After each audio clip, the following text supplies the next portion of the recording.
Travelers stranded and protests swell over Trump order. Washington travelers were stranded around the world. Protests escalated in the United States and anxiety rose within President Trump's party on Sunday as his order closing the nation to refugees and people from certain predominantly Muslim countries provoked a crisis just days into his administration. The White House pulled back on part of Mr. Trump's temporary ban on visitors from 7 countries by saying that it would not apply to those with green cards, granting them permanent residence in the United States. By the end of the day, the Department of Homeland Security formally issued an order declaring legal residents exempt from the order. But the recalibration did little to reassure critics at home or abroad who saw the president's order as a retreat from traditional American values. European leaders denounced the order, and some Republican lawmakers called on Mr. Trump to back down. As of Sunday evening, officials said no one was being held at American airports, although lawyers said they believed that dozens were still being detained. More than any of the myriad moves Mr. Trump has made in his frenetic opening days in office, the immigration order has quickly come to define his emerging presidency as one driven by a desire for decisive action even at the expense of deliberate process or coalition building. It has thrust the 9-day-old administration into its first constitutional conflict, as multiple courts have intervened to block aspects of the order, and into its broadest diplomatic incident, with overseas allies objecting. The White House was left to defend what seemed to many government veterans like a slapdash process. Aides to Mr. Trump insisted they had consulted for weeks with relevant officials, but the head of the Customs and Border Service in the Obama administration, who resigned on Inauguration Day, said the incoming president's team never talked with him about it. White House officials blamed what they portrayed as a hyperventilating news media for the confusion and said the order had been successfully carried out. Only about 109 travelers were detained in the first 24 hours, out of the 325,000 who typically enter the United States in a day, they said. As of Sunday evening, the Department of Homeland Security said 392 green card holders had been granted waivers to enter. That did not count many visitors who remained overseas now unable to travel. Reince Priebus, the White House Chief of Staff, said Mr. Trump simply did what he had promised on the campaign trail and would not gamble with American lives. "We're not willing to be wrong on this subject," he said on Face the Nation on CBS. President Trump is not willing to take chances on this subject. The order bars entry to refugees from anywhere in the world for 120 days and from Syria indefinitely. It blocks any visitors for 90 days from 7 designated countries: Iran, Iraq, Libya, Somalia, Sudan, Syria and Yemen. The Department of Homeland Security initially said the order would bar green card holders from those 7 countries from returning to the United States. With thousands of protesters chanting outside his White House windows and thronging the streets of Washington and other cities, Mr. Trump late on Sunday defended his order. "To be clear, this is not a Muslim ban, as the media is falsely reporting," he said in a written statement. He noted that the 7 countries were identified by former President Barack Obama's administration as sources of terrorism, and that his order did not affect citizens from dozens of other predominantly Muslim countries. "We will again be issuing visas to all countries once we are sure we have reviewed and implemented the most secure policies over the next 90 days, he said. Mr. Trump expressed sympathy for victims of the long-running civil war in Mr. Trump expressed sympathy for victims of the long-running civil war in Syria. "I have tremendous feeling for the people involved in this horrific humanitarian crisis in Syria," he said.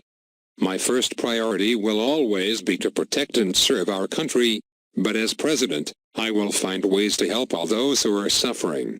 While Mr. Trump denied that his action focused on religion, the first iteration of his plan during his presidential campaign was framed as a temporary ban on all Muslim visitors. As late as Sunday morning, he made clear that his concern was for Christian refugees, and part of his order gives preferential treatment to Christians who try to enter the United States from majority Muslim nations.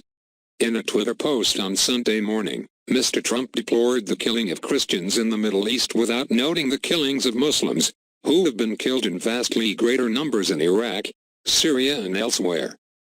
Christians in the Middle East have been executed in large numbers, he wrote. We cannot allow this horror to continue. His order, however, resulted in a second day of uncertainty at American airports.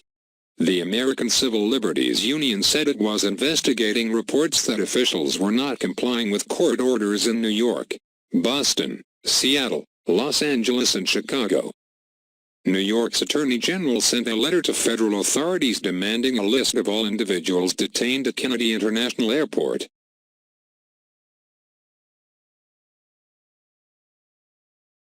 The Department of Homeland Security said on Sunday evening that it was in compliance with judicial orders.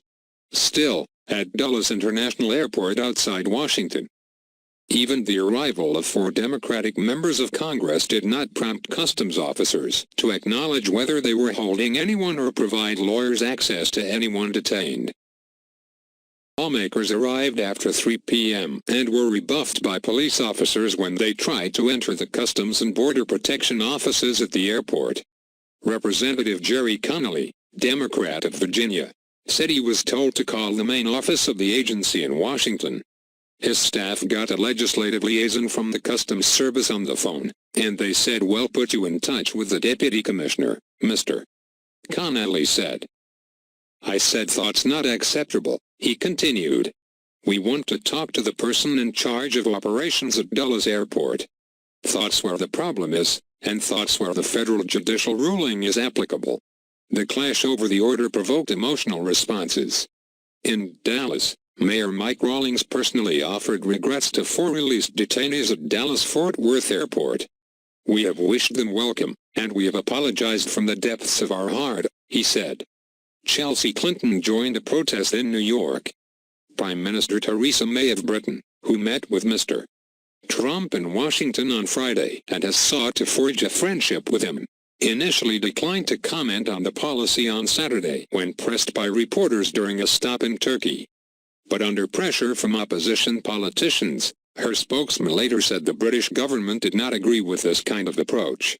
The matter was especially sensitive in Muslim countries, and Mr. Trump spoke by telephone on Sunday with King Salman of Saudi Arabia and Sheikh Mohammed bin Zayed Al Nahyan, the Crown Prince of Abu Dhabi. White House statements on the calls said they discussed the fight against terrorism, but did not say whether they discussed the immigration order, which did not include their countries. In Washington, protesters gathered by the thousands outside Mr. Trump's front lawn to denounce his order and show solidarity with Muslim Americans. Shame, they chanted, hoisting homemade signs toward the executive mansion, where Mr. Trump was scheduled to host a private screening of the movie Finding Dory. No hate, no fear, they added later. Refugees are welcome here. Security fencing and reviewing stands still in place from the inauguration prevented the crowd from getting more than a couple hundred yards away from the building, but did not stop crowds from swelling through the afternoon, when protesters departed to march to Capitol Hill. Some Republicans grew increasingly alarmed by the backlash to the order. This executive order sends a signal, intended or not, that America does not want Muslims coming into our country, Senators John McCain of Arizona and Lindsey Graham of South Carolina said in a statement. That is why we fear this executive order may do more to help terrorist recruitment than improve our security. Some conservative donors also criticized the decision. Officials with the political network overseen by Charles G. and David H. Koch, the billionaire conservative activists, released a statement on Sunday criticizing Mr. Trump's handling of the issue. We believe it is possible to keep Americans safe without excluding people who wish to come here to contribute and pursue a better life for their families, said Brian Hooks, a chairman of the Cox Donor Network. The travel ban is the wrong approach and will likely be counterproductive. Senator Bob Corker, the chairman of the Foreign Relations Committee, said the order was poorly implemented and urged the president to make appropriate revisions. Other Republicans were more circumspect. Senator Mitch McConnell, the Republican majority leader, said the issue would be decided by the courts. Mr. Trump fired back at Mr. McCain and Mr. Graham on Twitter.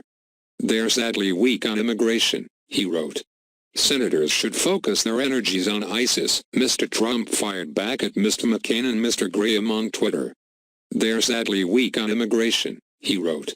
Senators should focus their energies on ISIS, illegal immigration and border security instead of always looking to start World War III.